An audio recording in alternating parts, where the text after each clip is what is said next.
He's also Associate Professor in the School of Epidemiology, Public Health and Preventative Medicine in the University of Ottawa and University Research Chair there also.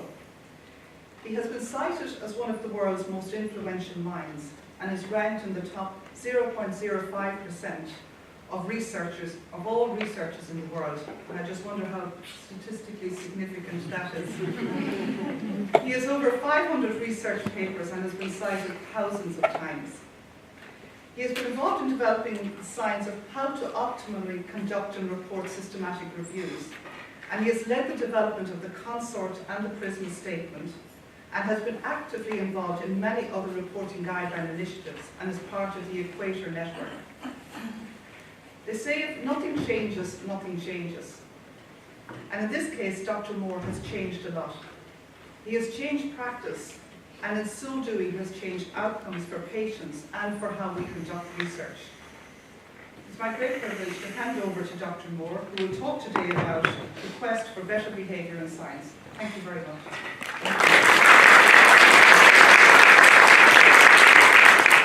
So, thank you for that wonderful introduction. I'm really pleased to see many young faces, although almost everybody will be younger than me, but it's wonderful to see you're the change agents. I want to thank Declan and his team who've taken incredibly good care of me and my wife since we've been here on Monday. And what I lastly want to do is dedicate this talk to Doug Altman, who unfortunately passed away on Sunday. For any of you who have never heard of Doug, go look him up. He is a supernova, superstar.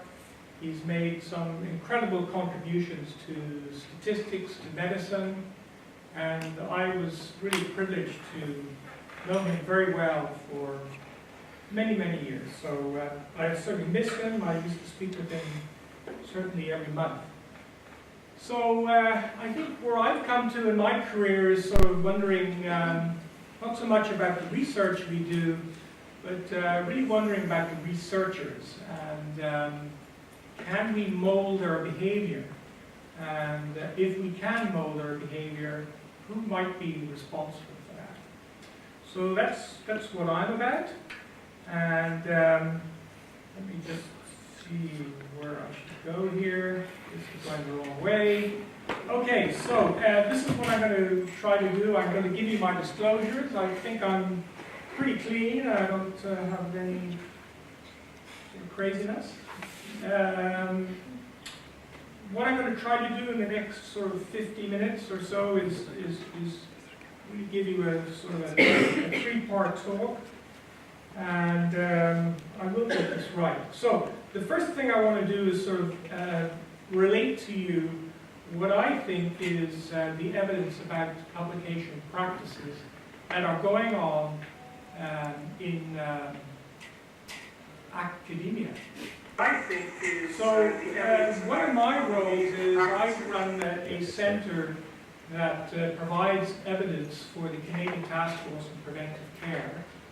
And I then have to go and sit at meetings, like this week actually, I'm out of a meeting, spending 2 days sitting with the task force, which is a wonderful group of people, talking about all sorts of things. So we're at the moment just updating the task force on breast cancer screening. And so, you know, this is where the rubber hits the road. This is what I'm left with every day. And if we want to know what sort of evidence we have for breast cancer screening, it's deplorable. It's really a disgrace that we have to deal with incredibly bad evidence in really what is a very prevalent problem. And why is this going on? And one of my early mentors, sort of Drummond Rene, 30 years ago, said this. And I think it's probably true today. I'm not going to read it for you. I think you're probably very able to read that.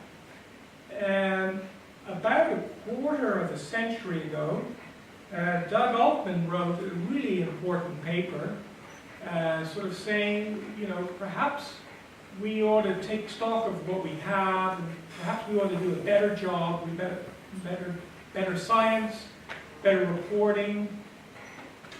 And if we look at sort of 2014, where the Lancet sort of asked us, as a broad community of academics, publishers, researchers, a broad spectrum of stakeholders, said maybe forensically we need to actually see, what are we up to? What are we doing? And they spent about 50 pages trying to show people were we asking the right question, all the way through to what about the quality of what we were publishing. So what are some of the problems that we face in biomedical research? So I'm going to come to some of these later on, but certainly we have a crisis in reproducibility. We cannot reproduce research, either in clinical medicine or in the basic sciences. We have, as Paula would know, and many others, we have a high prevalence of selective reporting. Why do we have that, and why are we tolerating it? We have a high prevalence of spin. We have endemic poor quality of reporting. And scientists are publishing in what we would call predatory journals and other very low quality journals. And what's really relevant for you here is that in spite of all of this, people are getting promoted, tenured, and hired. So they're getting hired for incredibly bad behavior. They're getting promoted and tenured for incredibly bad behavior. And should we tolerate that, or should we try to do something about that? And by the way, it's expensive. You could ask a number of different people. They will, our economists will always come up with different estimates. But even if we take the best case scenario, the global expenditure on this waste is probably a quarter to a third of $1 billion a year. That's, $1 trillion a year. So what do you think you could do with about $250 billion a year in terms of research in Ireland? You could probably do a few things. But that's probably what we're wasting on a global basis. So it's a really bad return on investment, and it's a bad return on investment. These are some of the stakeholders it's bad for, but it's really unfortunate for patients. It's not so good for all of us who are paying taxes in the public system. It's really, really not so good for funders. If some of our research that we published last year, of those people who reported funding in articles published in predatory journals, the most frequent funder was the National Institutes of Health. That is a major funder. That is a huge waste of money. What do you think is going on in terms of people from Ireland publishing in predatory journals? What sort of waste is going on, and what sort of cost is that for a funder? So it's a really bad ROI. And so I sort of want to share with you some of my thinking about, where's the power here? Who has the power to change? And what sort of carrots could be used? And if it's not carrots, what sort of sticks could be used? Or do we need something a little bit stronger than a stick? So, journals. Well, journals are wonderful. They do peer review and editorial oversight. But as I mentioned to you, we have a crisis in reproducibility. We have a crisis in terms of prevalence of selective reporting and spin. As you know, all of those papers have passed peer review, editorial oversight. They're all published. So clearly journals have failed. And I have written, certainly I gave a plenary address at the Peer Review Congress last year, and my address was about, are editors and peer reviewers good enough? And I had 3 slides. The third slide was no and no. They're completely untrained. I don't know. How many of you have done peer review? How many of you formally trained to do peer review? Okay, how many of you heard of Publon's Academy? Okay, so there's one, two, maybe there's one fine, very fine gentleman there who's done it. So, you know, I remember, I don't know how many hours I would speak to Doug, and we would speak that, oh my God, how can we ask people to do peer review if we're not trained? I was never trained in doing peer review. Doug was never trained to do peer review. How do we get through it? So why are we doing this? It's sort of crazy. I've had a very interesting intellectual debate with Ian Chalmers about the whether funders are really important in terms of the levers of power. And undoubtedly they are important, but I'll just give you two examples. In Canada, the Canadian Institute of Health Research, which has a funding stream of about $1 billion a year, they fund about, here, 14%. So they, in the latest round of the open competition, they will fund around 15%, and they will cut the budget of all of those by 25%. So are funders really that useful? Probably not, because too few people are funded. So how much leverage do they have with people? Maybe they have leverage with their grantees, but probably very few people. If you think of another country, of Germany, they still have a very low funding rate, and so it's unclear to me what leverage they would have. Patients in the public, I think, are increasingly important, and I think the more that we bring them on board and get them involved, I think the more outraged they will be at this tremendous sort of fiscal and intellectual waste, and they will force us to change. I myself believe that sort of academic institutions are the most important sort of place to be. They're the home of where you and I are, and they're certainly the home of future generations of scientists. So a couple of years ago, I started looking into sort of how are scientists assessed. And really and truly, the answer is publish or perish, or in terms of grants, flourish or perish. It's a numbers game. And here's simply one example from the University of North Carolina. It's quantitatively as many papers as you can get, and then they give you some qualitative estimate as well. They tell you at least 5 to 10 top-tier publications. Well, what's that code for? That's code for journal impact factor. And I'm going to come to talk to you about journal impact factor later on, and I suspect that the National University of Ireland in Galway use journal impact factor in many ways. And I'm going to come back to that and see if I can encourage you to change it. So this is simply an example. Is it generalizable? I'm going to come to that. So the interesting thing is, as we move towards an open science environment, what is impossible to find easily is the promotion and tenure criteria used by academic institutions. Very difficult to find. Why is it very difficult to find? Why isn't that transparently available to anybody to find? And so I would argue that the criteria that are out there today are completely useless because the scientific literature is in an appalling state. And why are we rewarding people for all of these problems? Should we not think about it? And are the criteria evidence-based? What evidence do we have for the criteria? So what I'm doing at the moment is I'm just about finished looking at 170 faculties of medicine, their promotion and tenure criteria. And what I did is I want to shame Canadian universities. I did a small study on what we call the U15. And the U15 are the top 15 research-intensive universities in Canada. And I did 2 types of data collection. Actually, I shouldn't claim any credit for data collection. I didn't do it. I have fantastic graduate students help me do it. But I broke it into traditional metrics like journal impact factor, and what I call progressive indices.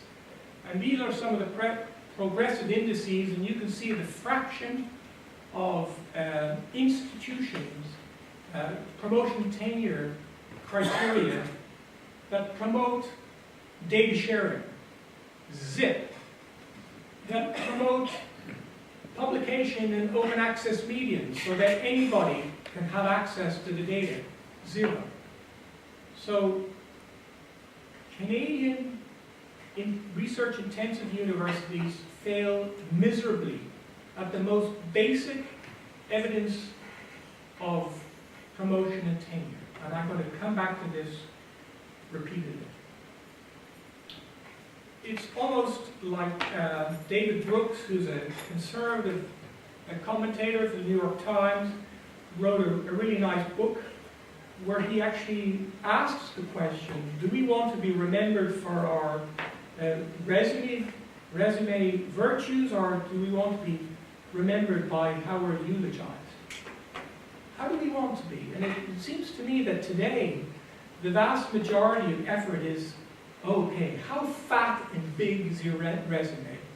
Because if your resume is fat and big, it must be associated with making great value and contributions to science. There is no evidence for that. So, a metric that is really used is this journal impact factor. And if you speak to any postdoc or any pre-tenured faculty, they will tell you the story of how they are trying desperately hard to pump out as many papers as possible and to try to get them in a journal that has the highest possible impact factor. And you know, that is what's going on in almost all around the world. Now, if you're lucky enough and you work in China and you publish in Science or Nature, you've hit the jackpot, because you will get maybe $50,000 for publishing a paper in one of these journals. In my institution, a fraction of my pay is based on merit. And how do they assess that? They ask me a question.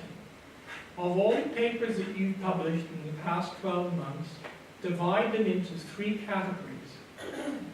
Above a journal impact factor of 10, between 5 and 10, and below 5. And they come up and they make some fancy equation, which I've never had the privilege of seeing, and they say you're going to get X amount of money as part of your pay. And unfortunately, this is going on in many parts of the world. So, to me, if the journal impact factor is used, promotion and tenure committees must have an abundance of evidence that the journal impact factor is associated with quality. They must have that, and they're sort of keeping it to themselves, and my job is to uncover it. So, what I wanted to share with you is Dora, not Dora the Explorer, but Dora as in the Declaration of Research Assessment. I'm not going to spend too much time on the journal impact factors because you may not believe me, and that's absolutely fine. I would encourage you to go and have a look at it. I would encourage you to look at Stephen Curry's paper in Nature. I often speak to basic scientists who certainly would never believe in epidemiologists. And Stephen Curry has much better face validity than I do. He's a structural biologist, like he's a real scientist, not someone like me. What do I know about anything? So read Stephen Curry's Nature piece, and I think I would sort of say to you, you might want to read this Plus Biology piece that we've written, where we talk about Dora, and we talk a lot about a lot of other ways of how scientists are assessed. On Monday, we published a blog in the London School of Economics and, I guess, Political Science, And I wanted to share this with you because we do really go after the journal impact factor in the blog.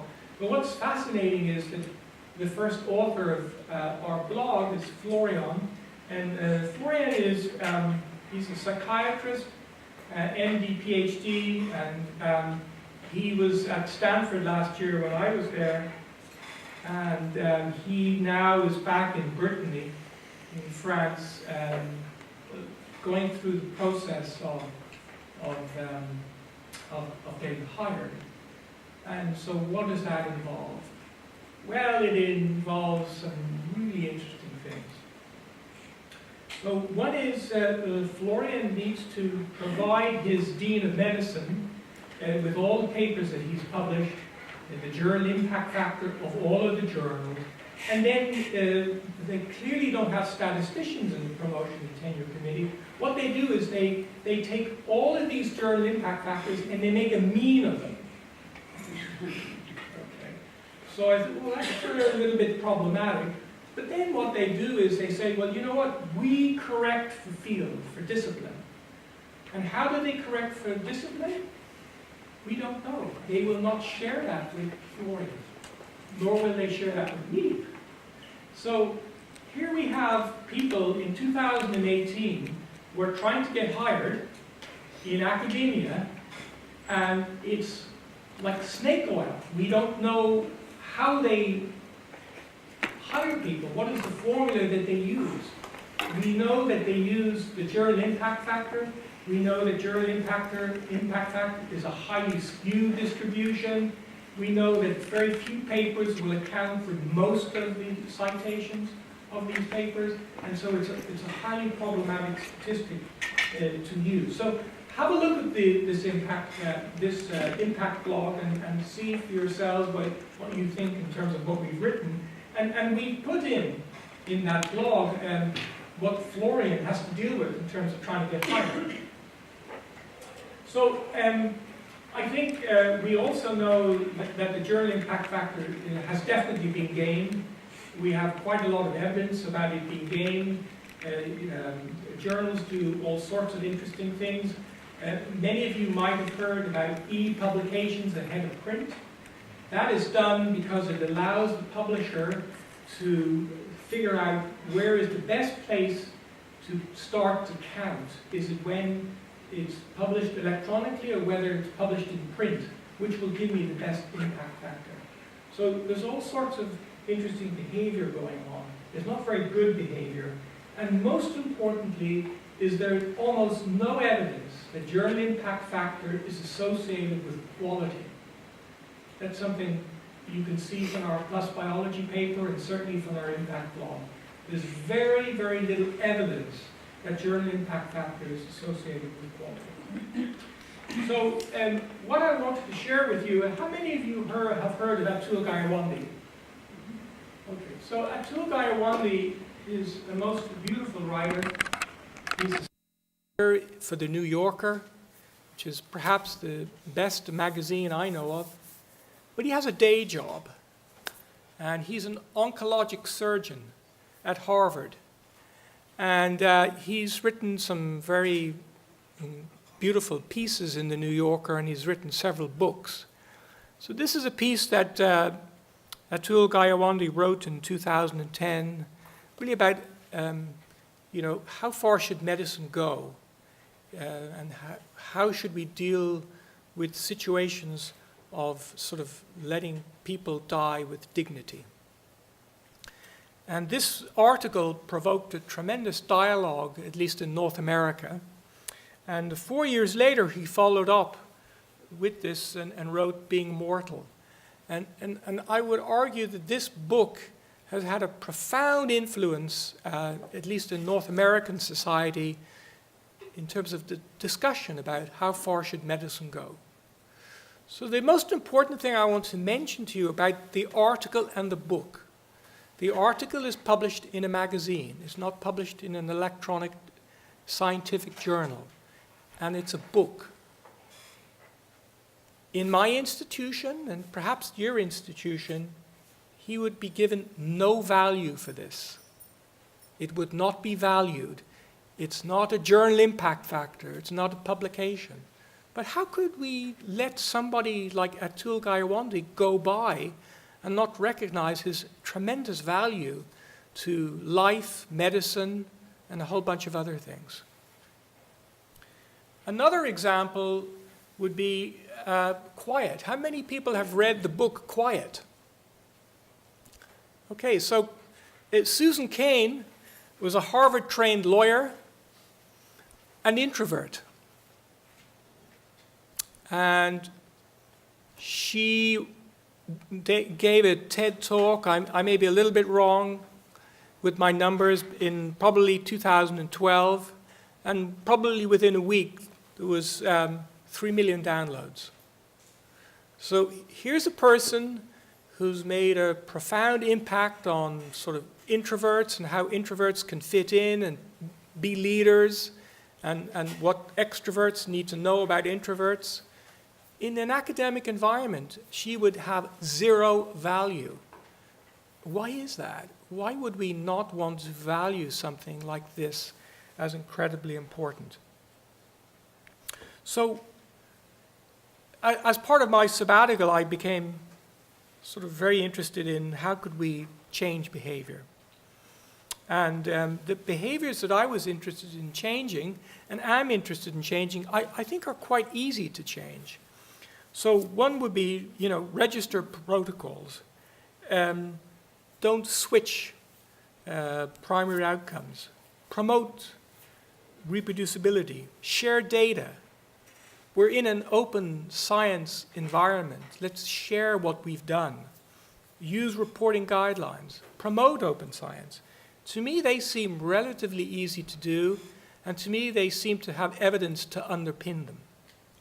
So, if you, for example, look at Ben Goldacre's trial tracker, you can actually go and look and see how is your institution doing. So what I did is I looked at our institute. Our institute is probably the second largest research institute in Canada, and I wanted to see how good were we with registering trials. We weren't good, so I wrote to the CEO and the scientific director, and I said, Duncan, here is where OHRI sit. Here are my suggestions for how we might want to improve that. It's not good for us, and I think we could do a lot better. And you could look and see where Galway fits, and you could look and see where other institutions that you may work with fit. Here is another piece from, I think this is from the Yale Group. What they did is they went and had a look at the highbrow American institutions that do randomized trials and see, do they share the results of their trials? I mean, we think of Harvard and Yale, they're very fancy institutions. They must do the best work and they must do the best publication practices. And what are these results telling you? Do you see 100% anywhere? No. What you see is that actually, almost the best case scenario, the vast majority of fancy institutes in the United States don't share results of trials. But why would we want to promote and tenure people or hire people when they don't want to share the results of trials? Why would we want to do that? How many of you are familiar with the COMPARE project? Okay. Well, so the COMPARE project is sort of very interesting for a number of reasons. And it's not, I don't think it's quite published yet. And that in itself is a very interesting story. But the essence of the story is that Ben Goldacre took 5 high impact factor medical journals that published trials. He looked at the trials over a 6-week period, and he wanted to see, he took the trial results and he compared them to the protocol. That's why it was called the COMPARE project. And what he found is that in the vast majority of cases, investigators had switched their outcome, their primary outcome. These are the same people, by the way, who are putting these trials in for promotion and tenure for grant applications. There's a really interesting story about COMPARE and how the journals reacted, and does it say something about journals and editors, but I won't get into that here. We know that the reproducibility crisis is very real in medicine. For those of you who are interested in reproducibility crisis, I would encourage you to look at eLife, the journal eLife. They have dedicated an enormous amount of space to this topic. And here is an example of, these are the first 5 reproducibility projects within this is in cancer reproducibility. And here is simply one example of, in one replication, in the original study, the intervention was effective, a hazards ratio of +9. That would be very, very positive for the the people in the experimental arm. And when they came to reproduce the study, you can see that the statistical significance is completely gone. That has profound patient care impact. So when I talk to you about reproducibility, I'm not talking to you about something esoteric. I'm talking to you about something that's real. And these people would publish their work, and they'd be able to use it to be promoted, to be tenured, and to be hired.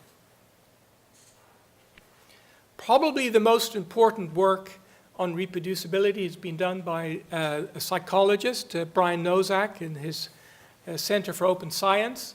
And basically, what he's showing here is that he essentially looked at 100 psychology experiments that were selected not at random for particular reasons. And he worked with the investigators of the original studies, and they were only able to show about half the time they were able to reproduce the results. Bit of a problem.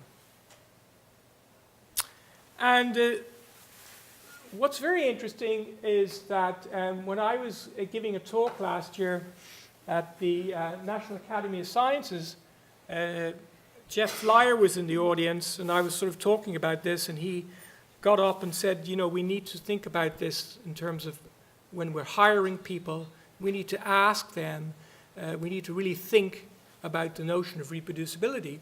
And Jeff Flyer has a lot of experience. He was Dean of Medicine at Harvard for a decade, so he's speaking from experience. And I think that we need to really think about these issues when we're thinking about promoting people. We know that open science is the way to go. There is some evidence. I'm just giving you one example. It's a little bit old. But here is an example of people who shared microarray data within the context of randomized trials, and their trials were cited more often than those people who did not share microarray data. So we have different types of data to provide some evidence about the notion of data sharing. And I would encourage all of you to read Erin McKiernan, and she's written some really nice work on a whole variety of topics. And she really thinks that we ought to ask universities to return to sort of their original values, perhaps, broaden the notion of what scholarship is, and value public engagement, and really think about university as a positive change agent. So what we did, a group of us, when I was at Stanford, is we first looked at the literature and to see what had people written about assessing scientists. And then we invited about 20 people to come to a meeting. We tried to have a very broad spectrum of people, So, for example, the National Institutes of Health were there. We had policy people, so the guy, in this case, the guy running science policy for the European Commission was there. There's a whole bunch of other stakeholders there, and we met at Stanford's campus in Washington. They have a Hoover Institute, so we met there and had a pretty good discussion. So some of the material that's out there in terms of how to assess scientists, I mentioned Dora. Dora is something that's very useful, and I'm going to come back to Dora for a third time. John Ioannidis himself has come up with PQRST, which for those of you in cardiology would be familiar with that. And he was trying to apply that in the context of how to assess scientists. So there's quite a lot of work that has been done on assessing scientists. And at the end of our day, we came up with some 6 key principles that we ought to think about in terms of assessing scientists. And I wanted to share a few of those with you. I don't want to get into them in any great detail. You can read about them I've given you some citations. So, here is some of the key principles, and here's how they could be acted upon. And I think my contribution to all of this is very little. But the one point I've tried to make repeatedly is that what we're suggesting is evidence-based. And anything that is introduced in terms of promotion and tenure should be evidence-based. And if it isn't, we ought to evaluate, is it of any use? I think this is where universities really need to think about, is really the first one. Are we making societal contributions or not? How do we value that? Certainly when I returned from sabbatical, I was asked by the Dean of Medicine to speak to a committee at my university about promotion and tenure. It's ironic that the dean at that time had asked me to do that, because the dean refused my sabbatical 3 times in a row and has never given me an answer. I have never received an answer from the faculty. So this was done in spite of the dean. But I went in and I asked this committee a simple question. What are your values? What do you value? What do you want people to know you for in terms of the university? What contributions have you made? And, people looked at me as though I was sort of saying something heretic, but they had not worked through what are their values, what do they want their values to be reflected in society, both locally and scientifically. And we don't know that from them. If you compare that to, at Stanford, to the Department of Chemistry, they're quite interesting. So if you want to get hired by the Department of Chemistry, they don't care whether you've published or not. They don't care whether you've ever got a grant or not. Now, they may be incredibly unusual, but their value is, would you be good for the community of chemistry? What have you done for the community of chemistry? Have you helped graduate students? Are you a good teacher? Are you a good community advisor? You and I might disagree with it, but they have sat down to figure out what their value is. So, there is some experimentation that I think that needs to go on in terms of trying to change behavior in CVs, and I think that may be the part of the road to the future. So here's a guy, Stephen Roberts, who has his CV out there for the world to see, and he's got some really interesting things. in his CV, and I don't think there's a pointer, but if you sort of look at the second last row, you can see he's puts his presentations on Figshare. How many people here use Figshare? Okay, so not too many people, or maybe none. But he's able to tell his boss that actually almost 5,000 people have gone to Figshare and downloaded his presentations.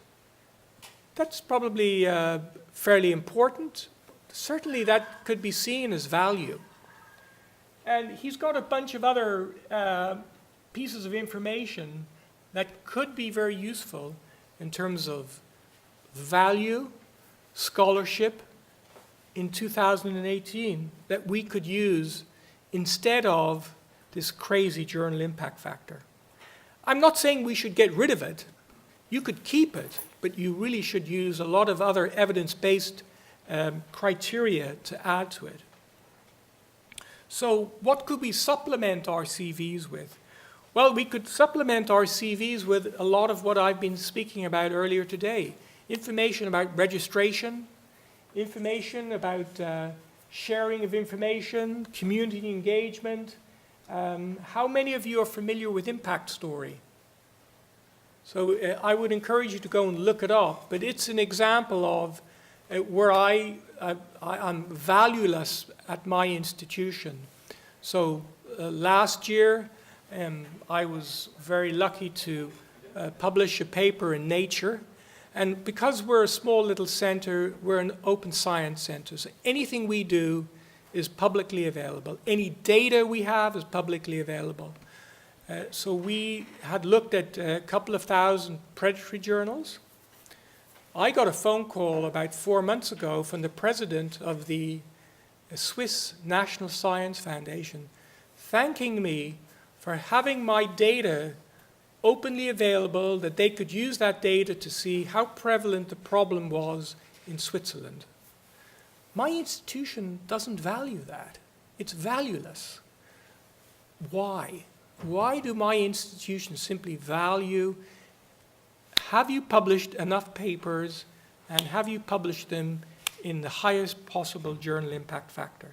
So we need to, in my impact story, I can document my story with the Swiss, and that can be used in a progressive institution, that could be used in terms of my assessment as a member of a scientific sort of community, I suppose we could call it. So what's coming down from the G7 is a standardized CV. And what I really love about the whole notion of research activity is, pushing forward the boundaries of open science. They're asking about data sets and research results available. They're asking about open source code data. They're asking you all about these really positive things. And they're asking you about issues of collaboration, teamwork, stakeholder engagement, citizen science. These are important criteria, and for many of them we have evidence that they're important. So I think we need to get institutions to change their CVs for hiring, for promotion, and for tenure. And I think, the URLs there, you can go and have a look and see. This is coming from the G7, and I think it's going to happen in Europe well before it happens in North America.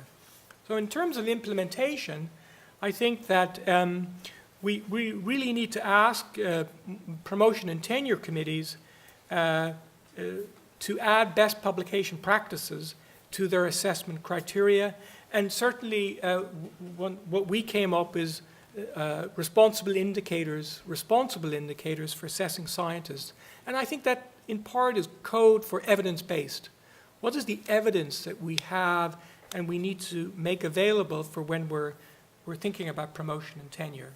I think we really need to work closely with implementation scientists and behavioral economists to figure out how do we change people's behaviors, because humans are very complicated, and we need to figure out how to change their behaviors.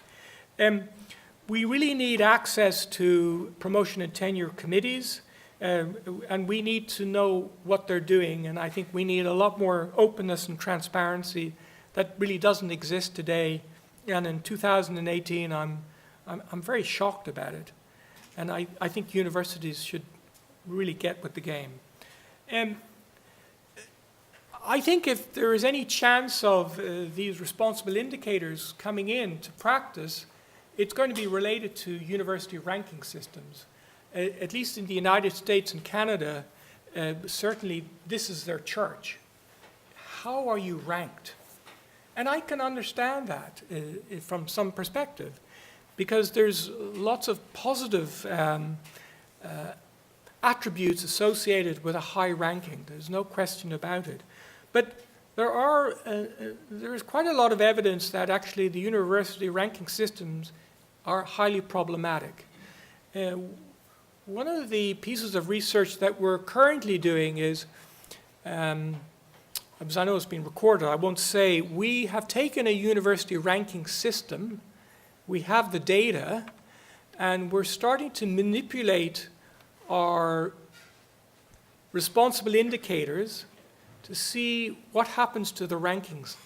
Do their rankings change much? Because if we can show universities that not only should you use these evidence-based criteria to hire, promote, and tenure, by the way, it won't meaningfully change your ranking, they may go for that in a much bigger way. So we're working through that. We're trying to get some funding for that, and we'll wait and see what happens. So hopefully I can come back and share that with you downstream. So I would encourage any of you, if you have an opportunity to go for the Wellcome Trust, they've got 2 schemes open at the moment. Try to get some funding. It's very innovative, and certainly we're going to try to get some money from them as well. So I'm going to end with sort of saying what could or what should the National University of Ireland do in terms of joining this effort.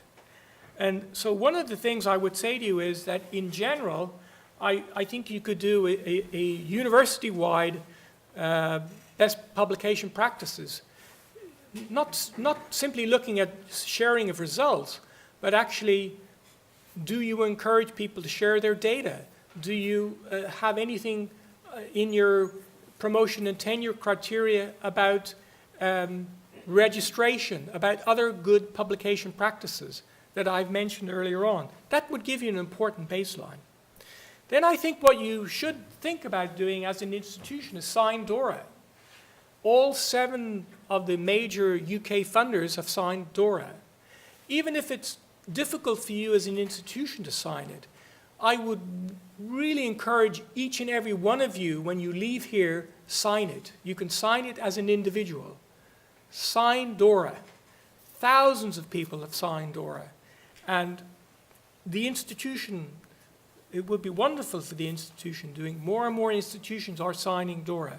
It would send a very strong signal to you about, certainly for early career researchers and those looking for promotion and tenure, what you think about the journal impact factor and what you don't think about it.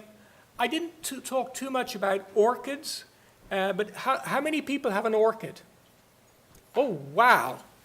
Well, I don't need to say any more, but mandate orchids. Our institute is mandating orchids. Most people are happy with that. There's a few people, of course, who don't like to join in anything, so they're a little bit disappointed. But mandate orchids. I would review the your values and the alignment with the needs of society. Become an open science institution, or at the very least promote open access. There is one open science institution in Canada, sadly. there should be hundreds, but there's only one. Involve patients and the public in the mission of the university. Identify what your promotion and tenure criteria are, and if they're not evidence-based, make them evidence-based or move towards that. And I think also teach courses about publication science, make people aware, mandated for graduate students and faculty that you're bringing in. And award some sort of prize for good behavior, promote positive behavior. And I think that's it. That's a slide from yesterday from the Aran Islands. It sort of looks moonscape-ish, but... I see one cloud. Sorry? I see one cloud. Right, okay. But thank you anyhow.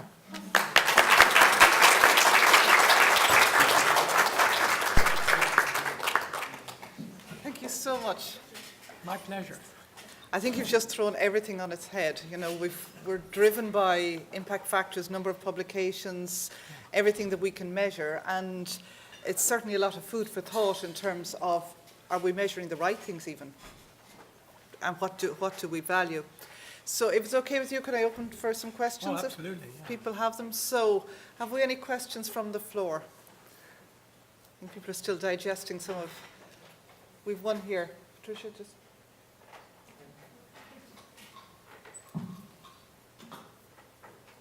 Hi, how are you doing? Thank you very much for the interesting presentation. I was wondering about if you could speak a little bit about balancing open sharing of data with data protection and participants giving full disclosure, full consent to their open sharing of data. Because certainly at the moment I don't know if we ask our research participants for their consent that their data will be openly shared. Sure. Well, I think you know, asking people for permission is obviously important, but it's also possible to completely anonymize data and share it. Probably. So there is a researcher at Stanford called Michelle Mello, M-E-L-L-O, that I would encourage you to go look. She's sort of one of these, you know, she has a PhD in health services research, and she's also an academic lawyer. So I don't think she's published her study yet, but she's done a very large survey of several hundred patients involved in randomized trials, asking them about should you make investigators share their data? And overwhelmingly the answer is yes. So I think one is sure ask, but there are other ways of doing it. And I think while I've sort of spoken about data, I think I really want to go broad and sort of say, I'm interested in sharing code and methods, materials. All of those things need to be shared.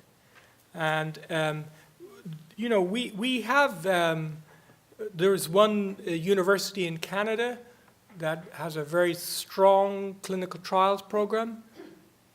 They're not in favor of sharing data. And my answer to them is, you know, do you want to be judged by history, or do you want to get with the game? And, you know, I would say philosophically, whose data is it anyway? I don't think it's our data, in a sense. I think we need to get it out there and make it useful. Thank you. Certainly the whole data protection is very topical at the moment. Another question? Here we go. Paul. Hi, great talk, David. I just wanted to ask you a little bit more about what you mean by open science.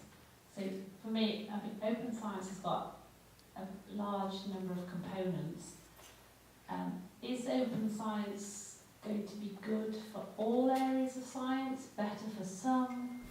And then because we are here at the TMRN, is it going to be good for trials methodology research? Mm-hmm. So what I mean by open science is sharing of everything, no patent protection on anything. Will it be good for everybody? I don't know. I think one early advocate is the Montreal Neurologic Institute, which is a world-famous institute that does mostly basic science research. They are an open science, the only open science institute in Canada. And they seem to have come to terms with copyright issues, patent protection issues, and they seem to still have been able to attract top-notch scientists to come and be part of the institute. Now, that doesn't mean that you can generalize the Montreal Neurological Institute's experience across the board. But I think, in general, I think open science is going to be positive. I think, will there be hiccups? Yeah. But what I mean by open science is that everything is available. Every single thing is available. And in certain parts of the US, actually, patients have made their files, their patient files, fully open and available to anybody in terms of research, combining their patient file data with other patients. Yeah. One more here. Tricia's getting more questions this side. What's happening this side of the house? Thanks for the speech, talk, David. It was really interesting. A question about open science again. I think you need a certain amount of competition, healthy competition for innovation. And if you have everything completely open, do you not run the risk of taking competition, that degree of competition out of the game? I don't know.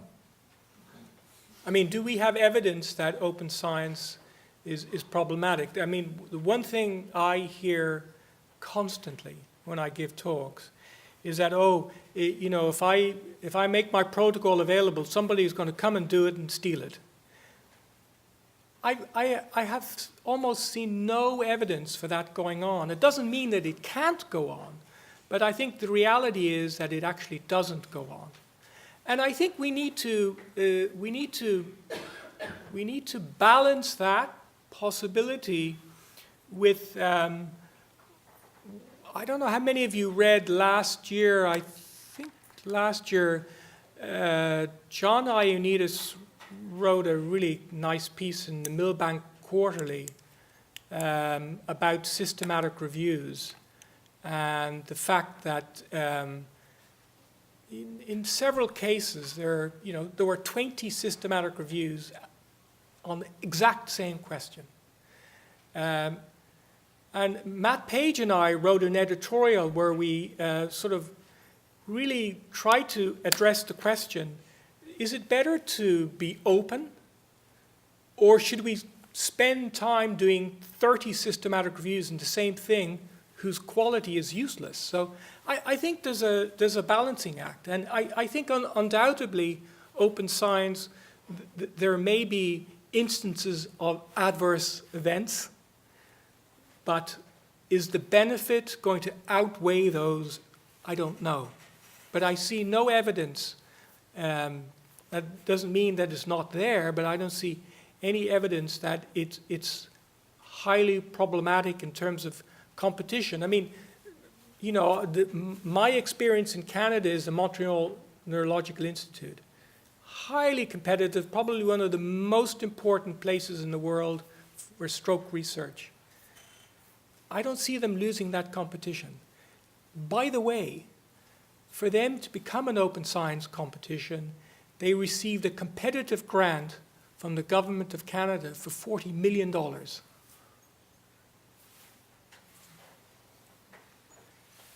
here. Hi, thanks a million. It was a brilliant talk. So I'm just wondering about how we overcome and break down other barriers to openness. And like one is just the cost of publishing open access papers. So I think the costs are fair because of the infrastructure involved and everything. But I'd like to see your institution put together a general pot of money for open access funding, and I just thought maybe you could talk about what you know about how that's where that's been a success or not in other institutions. Okay, well, thank you for that question. So how many people here have heard of John Tennant? Okay. So John Tennant is a young gun who's really into publication science. So he has shown very nicely, actually, open access publications could be done for about $10. Okay, so that's something to think about, and you can go and look John up, and he's got some nice examples of actually the actual cost of open access versus, we'll call it profit incentive behavior, maintenance of people to do certain things. But, what I would say to you, and I think it's very in keeping with the idea of loosening the grip on publications, is when you've done some research, put it on a preprint server. They're free. There's an explosion in preprint servers. There's a huge preprint server coming to medicine and health sciences very shortly. And preprint servers are not going to lose money, because they're all funded now by a very well-resourced group called the Chan-Zuckerberg Initiative. So how many people know about the Chan-Zuckerberg Initiative? Okay. So Mark Zuckerberg is married to Priscilla Chan, and they have an initiative.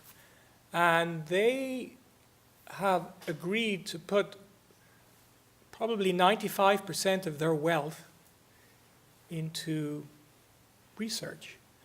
I was at Stanford when they gave out the first 3 or 4 billion, and Stanford were very upset. They only got about $500 million.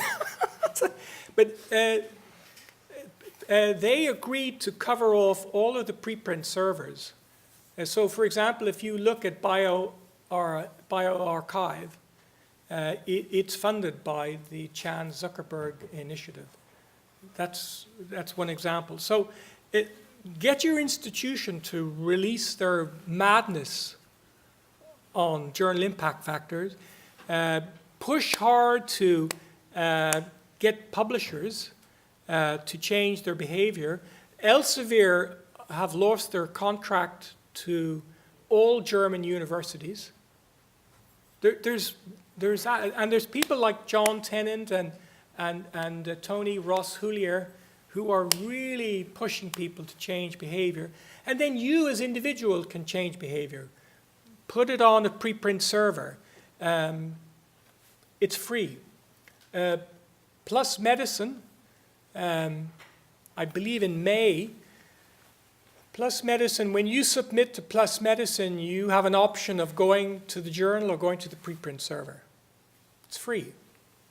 You can go on to any preprint server free. So that's how to do it. That's how to reduce the costs. And I think your institution, in terms of running out of money quickly for open access, I think that's a very similar story to my institution and any other institution. Within 8 weeks of the year, the fiscal year, their money is spent because they can't afford it all.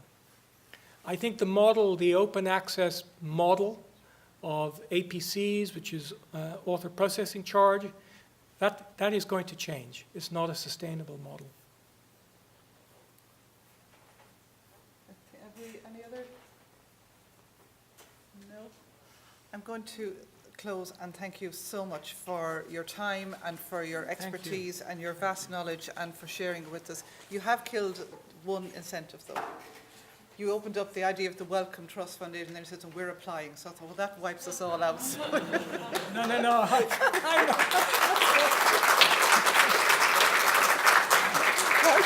Hard to compete. But thank you very much, and I hope you enjoy your time in Galway. And I know you've our Director of Social Affairs there, Patricia, has been looking after you, and Declan and all the teams. So thank you very much, and enjoy the rest of your stay. Thank you. Thank you. And thanks to everybody for coming.